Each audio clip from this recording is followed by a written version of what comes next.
Assalamualaikum warahmatullahi wabarakatuh. Waalaikumsalam warahmatullahi wabarakatuh. Salam Om Swastiastu, Namo Buddhaya, salam rahayu, salam kebajikan. Bertemu lagi bersama kami di channel Pencari Jalan Pulang. Alhamdulillah pada malam hari ini kita sedang bersama-sama di Gria Pasulukan Sumedang. Dan kebetulan kita sedang ngumpul-ngumpul, tiba-tiba terlintas judul yang akan kami diskusikan pada malam hari ini. Dan pastinya akan banyak pendapat, masukan dari teman-teman berdasarkan pengalaman empiris akul yakinnya masing-masing.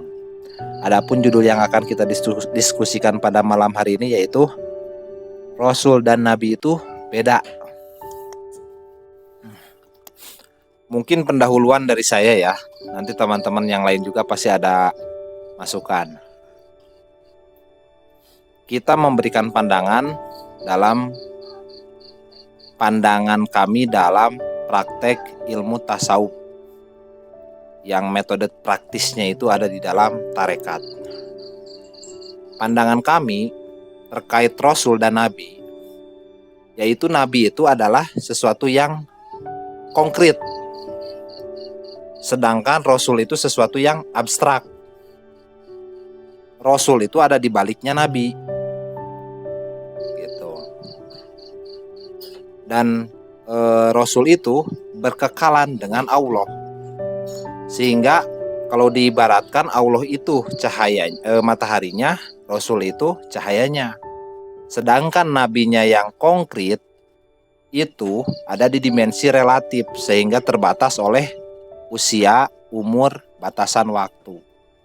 Makanya Nabi sampaikan, sepeninggalnya aku, kucurahkan isi dadaku kepada Abu Bakar. Penerusku adalah al-ulama warasatul anbiya. Nah, yang dicurahkan, yang diwariskan adalah nur Rasulnya itu. Makanya kita harus menemukan siapa pembawa nur Rasul itu. Yang disebut pada saat ini adalah waliya mursida, al-ulama warasatul anbiya atau ulil amri minkum. Itu yang harus kita temukan. Dan itulah yang disebut wasilah. Itu adalah penghantar kita kepada Allah, gitu. Sehingga kalau kita tidak sampai bisa membedakan mana Nabi, mana Rasul, itu pasti kita akan adu pendapat, akan keliru. Karena kalau kita tidak mempraktekkan dengan sendirinya, kita akan punya pandangan masing-masing. Nanti boleh dilihat pandangan dari teman-teman. Mungkin cara penyampaiannya beda di sini, tapi isinya tetap sama, gitu. Mungkin sementara itu pendahuluan dari saya. Silahkan, ada yang mau ngasih masukan, mangga. Bismillahirrahmanirrahim. Assalamualaikum warahmatullahi wabarakatuh. Waalaikumsalam warahmatullahi wabarakatuh. Sebelumnya terima kasih Bang Teja atas kesempatan dan waktunya. Mungkin seperti apa yang tadi Bang Teja sampaikan, hanya penjabarannya saja mungkin yang berbeda, tapi tetap isinya itu juga gitu. Mengenai pembahasan yang dibahas di video kali ini, beda antara Rasul dan Nabi.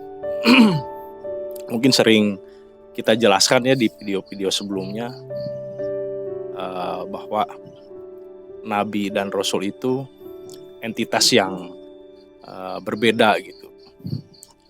Nabi itu zahirnya, Rasul itu adalah ruhaninya. Dan yang tiada itu atau yang terbatas itu adalah jasmaninya. Sedangkan ruhani itu kekal, dia akan selalu ada. Makanya banyak yang mungkin menafsirkan bahwa Rasul itu hanya terakhir itu ada di Nabi Muhammad gitu.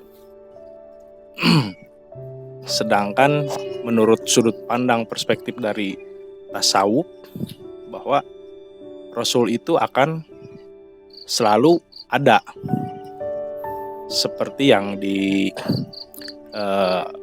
katakan di dalam surat At-Taubah 128. Rasulun min anfusikum, akan ada Rasul di setiap zaman. Namun penyebutannya sudah tidak bisa digunakan lagi dengan sebutan Rasul, tapi menjadi al-ulama warasatul anbiya atau mursyid gitu. Seperti jika dianalogikan, Rasul itu adalah isinya atau air. Nah, jika air di dalam botol dituangkan ke dalam gelas, maka akan menjadi segelas air. Begitupun dari segelas air dituangkan ke dalam mangkok, maka menjadi semangkok air. Wadahnya akan berbeda, berubah-ubah di setiap zaman, tapi isinya, airnya itu akan tetap sama gitu. Itu juga. Nah, mungkin sekian yang saya dapat sampaikan. Mungkin ada tambahan dari saudara-saudara yang lain, silahkan. Oke, terima kasih Bang Denny. Silahkan Pak Parisno. Assalamualaikum warahmatullahi wabarakatuh. Waalaikumsalam warahmatullahi wabarakatuh. Alhamdulillah, saya punya kesempatan bisa bergabung dalam ngumpul-ngumpul yang intinya itu berbagi pengalaman, berbagi rasa tentang spiritual, bahas tentang Nabi dan Rasul. Tadi sudah kita simak, kita perhatikan, sudah disampaikan sama saudara rohani saya, Bang Teja dan Madeni, tentang definisi Rasul dan Nabi. Toh tidak bisa kita pungkiri selama ini, akhir-akhir ini, di luaran sana, di kelompok-kelompok pengajian sana, gencar tidak kurang-kurangnya membahas tentang Nabi dan Rasul. Bahkan yang lagi hangat sekarang diperdebatkan tentang syafaat Rasul, syafaat Nabi. Apakah syafaat itu dari Nabi? Jadi apakah syafaat itu datangnya dari Allah? Semua ini hanya sebatas jadi perdebatan aja. Tapi intinya mereka itu tidak paham tentang apakah itu Rasul dan apakah itu Nabi. Apakah Rasul sampai sekarang, tugas kerasulan, visi kerasulan sampai sekarang masih eksis, ada? Apakah sebatas hanya sampai kepada zaman junjungan Nabi besar Muhammad SAW 1500 tahun masa lampau? Tadi udah disinggung, disampaikan bahwa waris tentang misi atau visi kerasulan yang dulu diemban oleh Kanjeng Nabi sampai sekarang tuh sudah waris turun-temurun sampai terakhirnya tuh Rasul di dalam zaman kini, tugas kerasulan yang diemban zaman sekarang ini sudah dilaksanakan, dijalankan sama walia mursida atau ulil amri minkum. Nah, ulil amri minkum itu inilah yang sering diabaikan, bahkan tidak dikenal, diingkari. Karena apa? Dari pemustahilan mereka sendiri bahwa tugas atau Rasul pun dianggapnya sampai sekarang sudah nggak eksis, sudah nggak ada. Tapi kenyataannya Allah itu sendiri kan untuk berhubungan dengan Allah, berhubungan dengan Tuhan, harus melalui wasilah. Wasilah itu sendiri ya siapa kalau bukan yang dimaksud Rasul atau utusan Allah itu sendiri. Nah, utusan Allah itu sendiri karena Tuhan berupa zat laisa kamitslihi syai'un maha gaib, keberadaannya di puncak akhirat, jelas Allah sendiri tidak tidak dengan cara fisik, tidak dengan cara jasmani, tapi melalui wasilah qadim. Wasilah qadim itu sudah dititipkan atau wakilkan kepada ciptaannya, yaitu berupa manusia yang jadi pilihan atau yang jadi kekasihnya. Sesuai dengan hadisnya Allah sendiri, aku ini adalah sebagai perbendaharaan yang tersembunyi. Aku pengen diketahui, maka aku ciptakan makhluk berupa manusia. Nah, jadi untuk mengetahui Allah yang berupa goib, maha, lesa mengsi sayun, di dunia jelas tidak bisa langsung oleh ciptaannya berupa manusia. Nah, Allah sendiri mengutus atau ini menjadikan sebagai wasilah seorang manusia biasa yang bisa menyambungkan, bisa menghubungkan antara manusia dengan Tuhan. Nah, disitulah sampai sekarang maka perlu eksis lah bahwa Rasul itu sampai sekarang tugas kerasulan itu masih berjalan. Banyak ayat-ayatnya yang kita sering baca, bahkan selama ini hanya dijadikan suatu bacaan belaka yang berorientasi kepada pahala. Padahal bacaan itu hanya berupa bacaan, nggak akan bisa paham, apalagi sampai ke apalagi sampai jadi ibadah, jadi amal ibadah gitu. Nah, disinilah perlunya bahwa kita tuh supaya bisa paham terhadap ayat-ayat mushaf. Ya, awalnya harus mendapatkan ilmu tentang kerasulan yang awalnya diemban oleh para nabi, terus estafet warisnya itu ke sahabat, tabiin dan para sunan, para wali, para aulia, dan terakhirnya pada al ulama warasatul anbiya yang berupa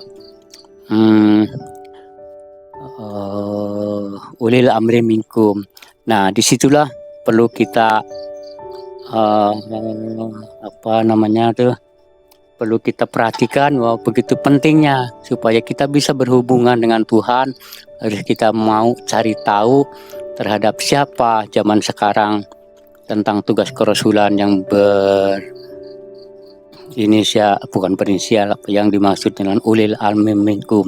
Dan mungkin sementara itu yang bisa saya pahami tentang tentang kerasulan dan nabi itu. Yang jelas sampai sekarang saatnya bahwa tugas kerasulan atau fungsi kerasulan sampai sekarang masih berlaku eksis. Tinggal sekarang kita cari tahu di mana tepatnya, di mana alamatnya. Itu mungkin dari saya yang bisa saya sampaikan. Assalamualaikum warahmatullahi wabarakatuh. Waalaikumsalam warahmatullahi wabarakatuh.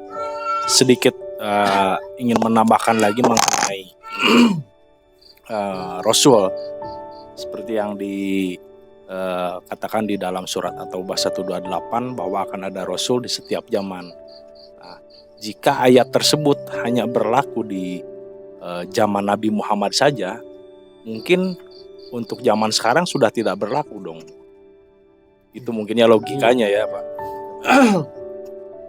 Berarti artinya Rasul itu akan ada di setiap zaman.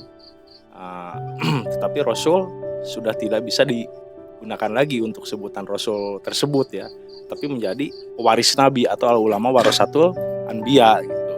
Jadi diabadikan tugas kerasulannya berjalan terus. Betul. Apa mesti sekarang diabaikan, sudah Betul. tidak ada fungsi Betul. kerasulan lagi. Ya mungkin ini sedikit membuka pikiran saudara-saudara semua ya. Nah, mudah-mudahan bisa dengan adanya diskusi di video ini bisa memberikan pencerahan gitu ya bagi yang mungkin yang mau berpikir lagi lebih dalam, karena kan Islam itu harus berpikir ya, apalah takilun gitu kan. Apakah nggak berpikir gitu. Ya mungkin ada lagi yang ditambahkan, silakan. Ustaz. Assalamualaikum warahmatullahi wabarakatuh. Waalaikumsalam. Mungkin saya cuma menambahi ya tentang perbedaan Nabi dan Rasul. Karena di akhir zaman ini sudah distorsi ya antara Nabi dan Rasul.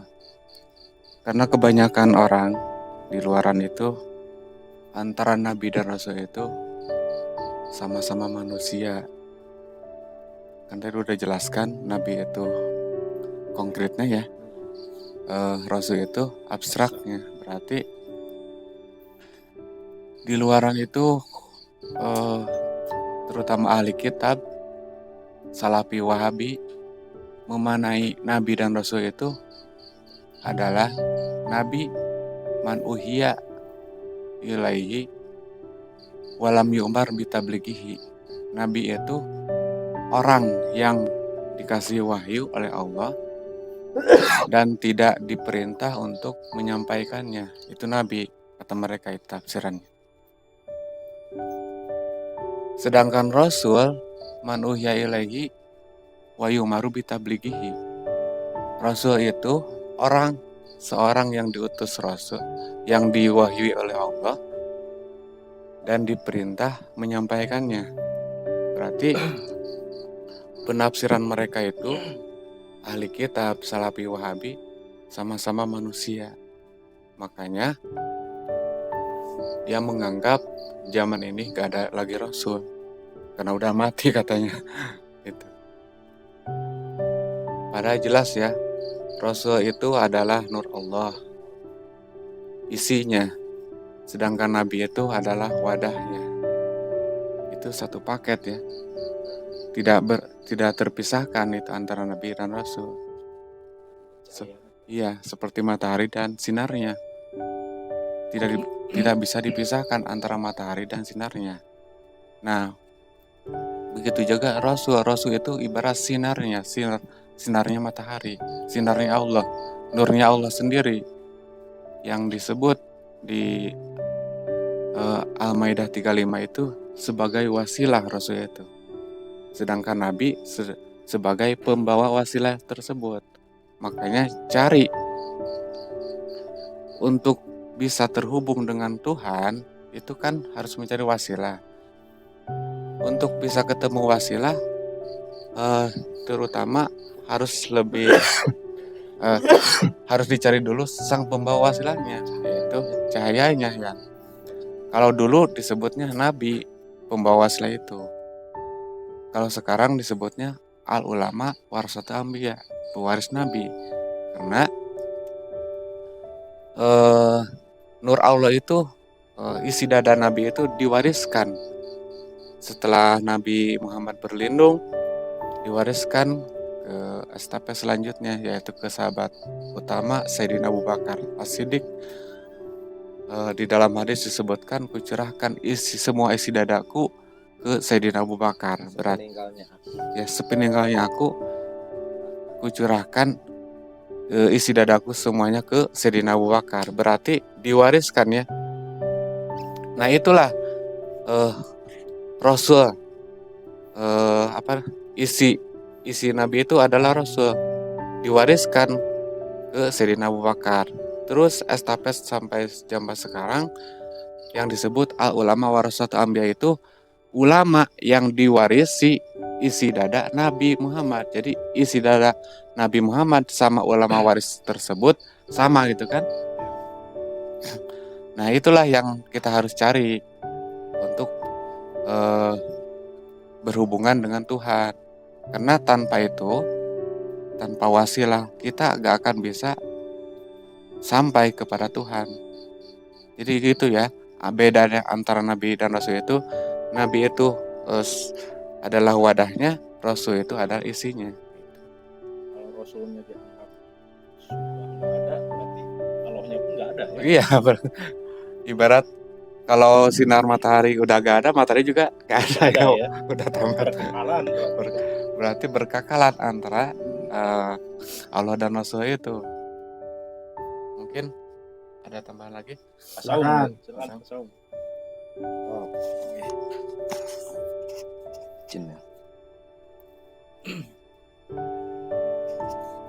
Assalamualaikum warahmatullahi wabarakatuh. Waalaikumsalam. Salam rahayu rahajeng.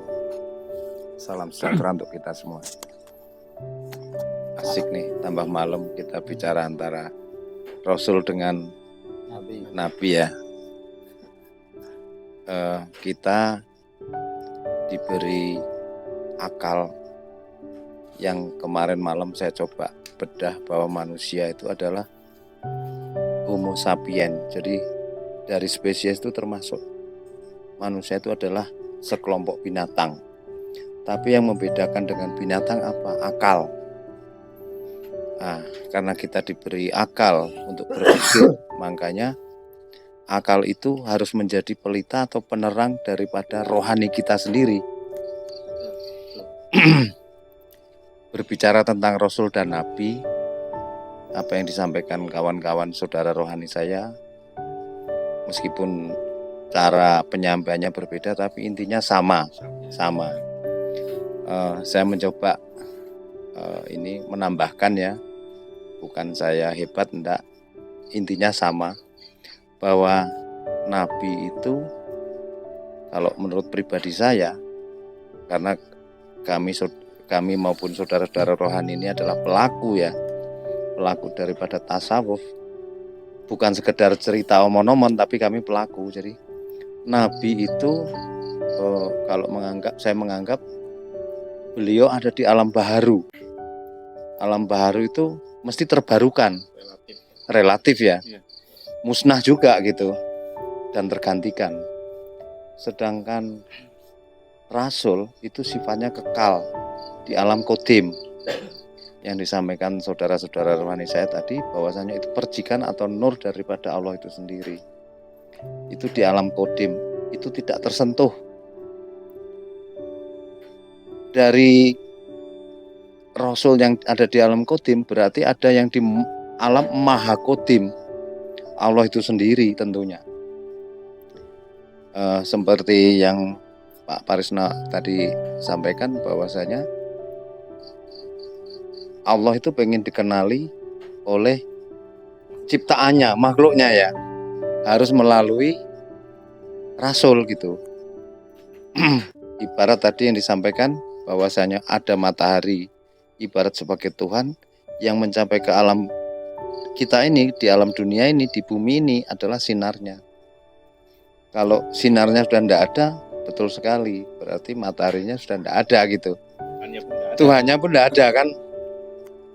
Karena kita dikasih akal yang bisa untuk berpikir, bahwasanya Nabi adalah baharu, mulai Bapak Adam sampai Nabi Muhammad itu di alam baharu. Jadi mesti ada yang terbarukan gitu.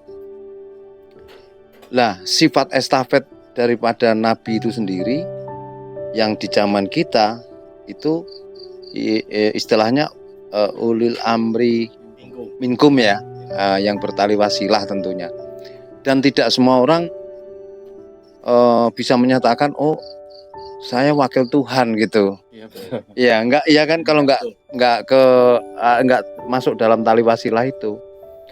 Dan dikehendaki oleh Allah itu sendiri, terpilih dan dikehendaki melalui kodimnya ya Rasul itu tadi untuk menyampaikan. Di setiap zaman ada. Lah, bagaimana kita mengenali ulil amri maupun yang berkekalan dengan kodimnya Rasul tadi? Mestinya kita harus melalui sistem ya, tentunya ketetapan. Jadi yang sudah ditetapkan oleh Allah, dan itu bukan meskipun itu sifatnya baru di alam baru, tapi Rasulnya tetap alam kodim, berkelanjutan gitu. Dari situ kita bisa membaca bahwasanya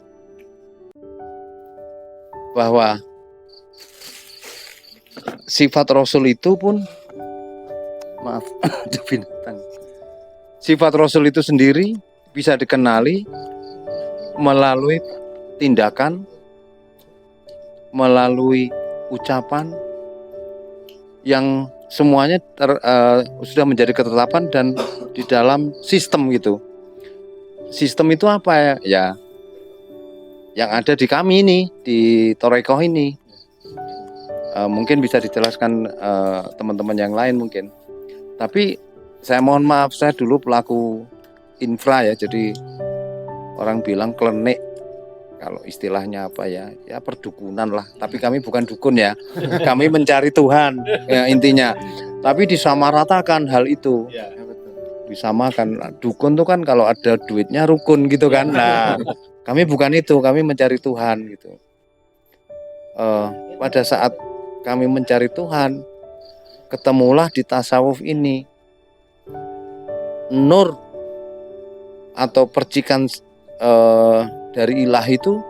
Kalau pemain kodam itu bisa merasakan kodimnya, tapi jangan harap pemain kodam tidak bisa naik mencapai ke level yang lebih tinggi untuk ngejar nur itu tadi kalau nggak kita dikehendaki atau apa istilahnya ya, dipilih dan dikehendaki oleh Allah itu sendiri.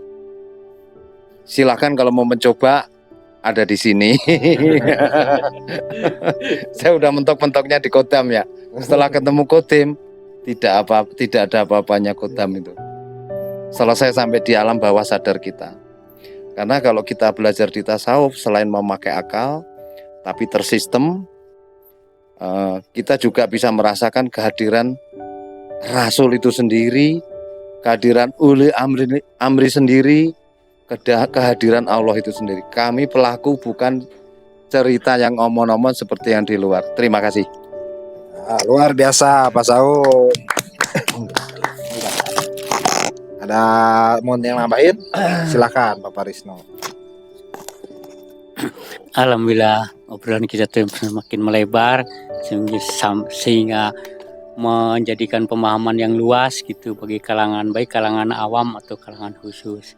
Tapi yang jelas kita cermati, kita perhatikan ya pada umumnya bahwa tentang masalah nabi itu hanya dijadikan berupa keyakinan yang apa ya, hanya berupa keyakinan belaka lah, belum sampai keyakinan yang hakul yakin. Contohnya gini, tidak bisa kita pungkiri bahwa untuk mengagungkan, untuk meyakinin keberadaan nabi, setiap tahun sekali di acara Muludan atau acara Rajaban selalu mengagung-agungkan tentang cerita kisah yang diabadikan di Mushaf. Contohnya di surat Al-Ahzab ayatnya lupa lagi yang bunyinya itu, ini ayat terkenal sekali karena setiap acara Muludan itu dibacakan dalam acara itu. Bunyinya gini, laqad kana lakum fi rasulillahi uswatun hasanah liman kana yarjuloha. Selanjutnya tuh setelah apa tuh takarun kasih teh, setelah kau mengenal Tuhan, engkau akan bisa mengingat banyak Tuhan. Intinya gini, selama ini ayat itu tuh dijadikan suatu suri toladan terhadap Nabi. Nah, yang selama ini kita ikuti teladannya, identiknya tuh tentang kearab-arabannya, pakaiannya, jenggotnya, bahkan sampai tentang apa namanya kalau istilahnya poligaminya. Nah, itu yang selama ini kita pahami. Padahal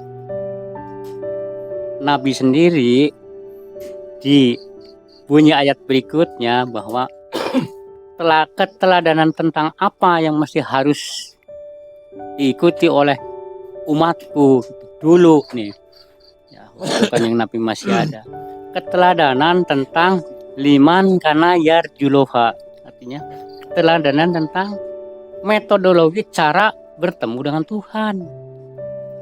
Ini yang diabaikan. Jadi selama ini memperingati Muludan itu ya sebatas menteladani tentang sesungguhnya terdapat contoh pada diri Rasul. Udah sampai situ para penceramah, para dai nggak bisa jelasin sampai tuntas ayat tersebut.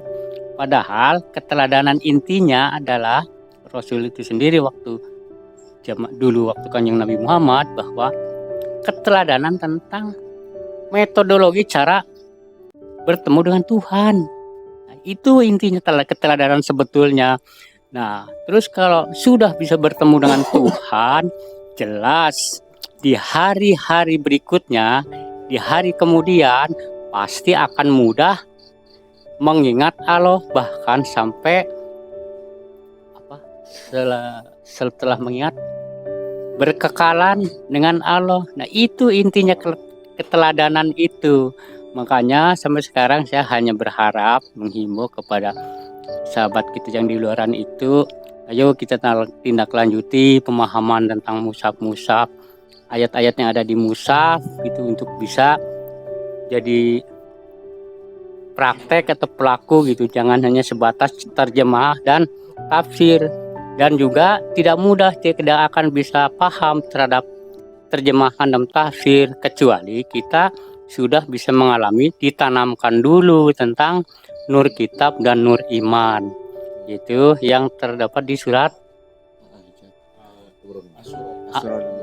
Asyura 52. Silahkan dibaca, dicari. Nah, setelah tertarik akal kita tuh kritis dengan ayat tersebut, ditindaklanjuti, cari tahu kemana harus bisa mendapatkan apa yang diajarkan, apa yang dijelaskan di surat Asyura 52 itu. Nah, mungkin sementara itu yang bisa saya sampaikan. Ini dia masih mau dilengkapi lagi dengan saudara rohani yang lain. Ya, saya lanjut dari Pak Parisna sama Kang Denny tadi, bahwasanya kita ini yang saya bilang yang membedakan binatang dan manusia adalah akal. Seperti yang disampaikan Kang Denny tadi, bahwasanya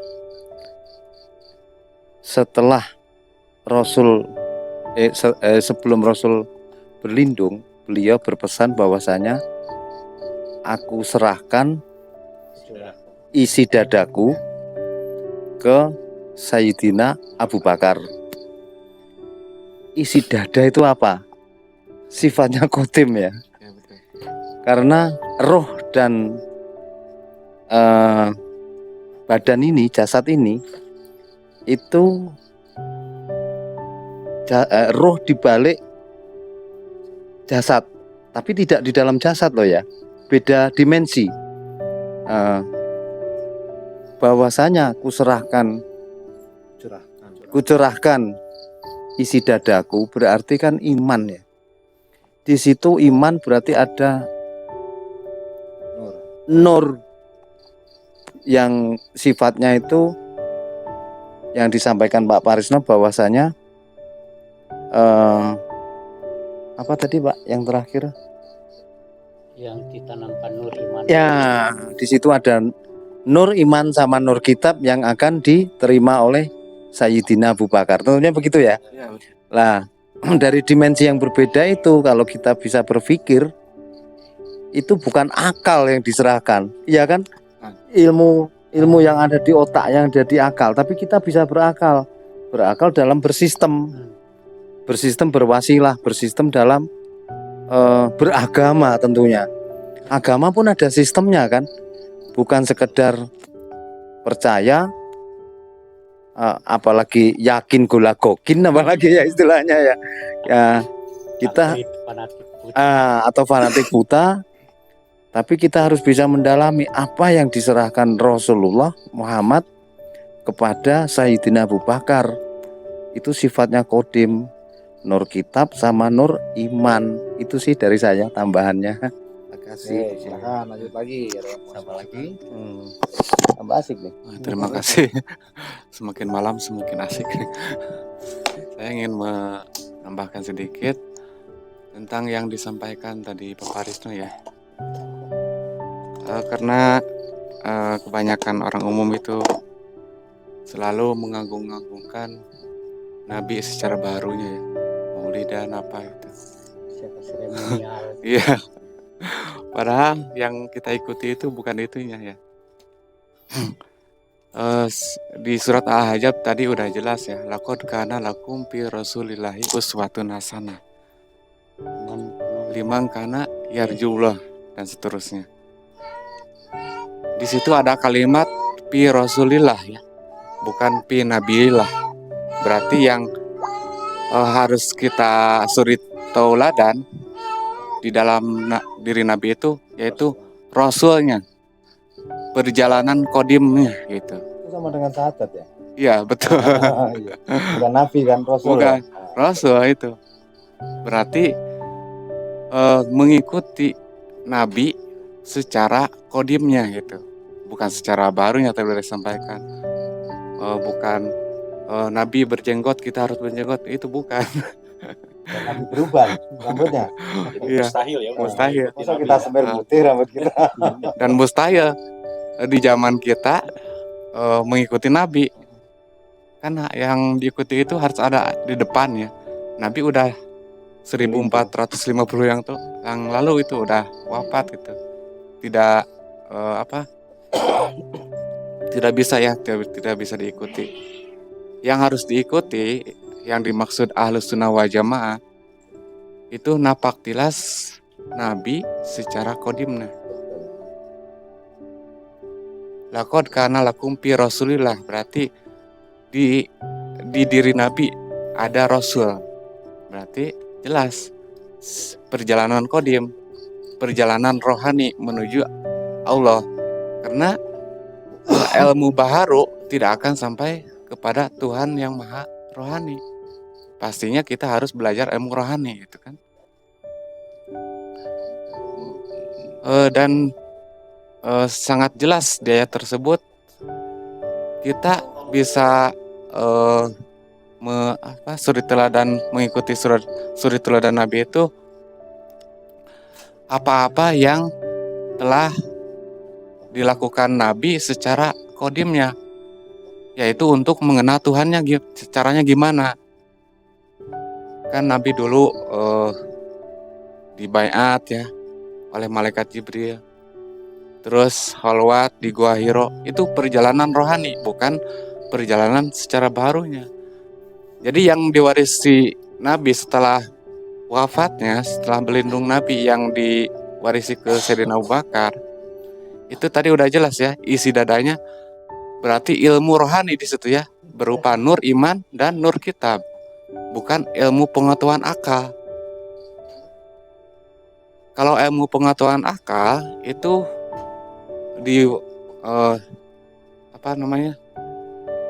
kalau diwarisi bukan ke Sayyidina Abu Bakar, ke sahabat Nabi Sayyidina Ali. Makanya ada hadis yang menerangkan ana madinatul ilmi wa ali babuha. Kata Nabi, saya itu ibarat kotanya ilmu pengetahuan ya. Dan Sayyidina Ali ibarat pintunya. Kalau ilmu pengetahuan ke Sayyidina Ali, ilmu akal. Kalau ilmu rohani dicurahkannya, diwariskannya ke Sayyidina Abu Bakar. Nah, itulah yang penting, ilmu rohani ya. Ilmu rohanilah yang kita harus dapatkan untuk bisa terhubung ke Allah Subhanahu wa Ta'ala yang Maha Rohani. Mungkin kita bisa pulang ya. Iya, sehingga kita bisa pulang, innalillahi wa inna ilaihi raji'un gitu. Oke, Terima kasih. sudah berarti ya. Mungkin sedikit dari saya penutup. Silahkan. Alhamdulillah, ini ayatnya turun kayaknya. Hidup ini cuma sekali ya. Jadi jangan sampai terulang kembali. Aku hidupkan, aku matikan, aku hidupkan lagi, aku matikan lagi. Itu Quran surat apa ya, ada kan? Al-Baqarah ayat 4 nggih. 48. Maaf, saya dari kejawen jadi nggak begitu paham, tapi saya berusaha untuk supaya dipahamkan oleh Tuhan itu sendiri, maksud saya melalui ulil amri minkum gitu. Tapi dalam perjalanan hidup saya berusaha untuk mencari Tuhan, dan setelah saya ketemu di sini, saya jadi pelaku spiritual itu sendiri. Spiritual yang sifatnya bukan untuk gagah-gagahan atau dalam arti kesaktian ya. Kita mencari jalan Tuhan begitu, mencari jalan pulang kepada Tuhan Sang Maha Kodim. Hidup ini cuma sekali, jangan sampai terulang lagi. Anggap aja one way tiket ke ilahi Sang Maha Kodim. Makasih. Capek ya. Capek. Luar biasa sekali masukan dari teman-teman yang semuanya para pelaku. Jawabannya sangat bervariatif, tapi intinya sama. Mungkin sedikit penutup dari saya. Dari sekian yang teman-teman sampaikan, bahwa telah diketahui Nabi Muhammad itu yang menurut saya adalah konkret, itu telah wafat 1400 tahun yang lalu. Logikanya.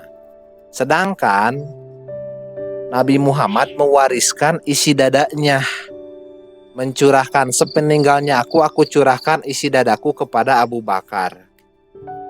Jadi yang bisa kita temui sekarang itu adalah yang diwariskannya. Karena Nabi Muhammadnya sudah tidak ada. Gak mungkin kita bisa ngikutin Nabi Muhammad. Karena Nabi Muhammadnya sudah wafat 1400 tahun yang lalu. Yang bisa kita ikuti apa? Yang dicurahkan oleh Nabi Muhammad, pewarisnya. Kerasulannya itu al ulama warasatul anbiya itu gitu kan. Isi dadaku aku curahkan kepada Sayyidina Abu Bakar. Penerusku adalah al ulama warasatul anbiya. Kita harus menemukan siapa yang membawa nur itu. Apabila kita menemukan orang yang telah membawa nur itu dan kita sampai kepada yang dibaliknya, maka gak ada bedanya kita dengan orang yang berjuang di zaman Nabi dulu. Cuman model perjuangannya kan berbeda dengan zaman dulu. Model perjuangan zaman dulu kayak bawa pedang, perang atau dan sebagainya. Yang sekarang, zaman sekarang ya sama perang, tapi perangnya lebih ngeri lagi. Maksudnya lebih ngeri itu karena yang jihad fisabilillah itu melawan diri sendiri. Ya kita di sini semuanya belajar ya. Belajar dengan di bawah bimbingan orang yang membawa nur itu gitu.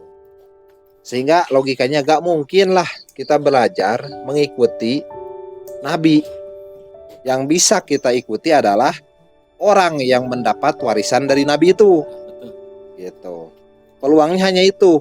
Kalau kamu mau belajar sama Nabi, ya kamu harus bisa balik lagi ke waktu 1400 tahun yang lalu. Harus bisa mundur lagi. Harus bisa mundur lagi, time travel jadinya gitu kan. Tapi kalau yang logikanya aja lah gitu. Kamu hanya bisa mengikuti orang yang mendapat warisan dari Nabi itu. Karena di balik orang itu ada nur Rasul Muhammad itu sendiri.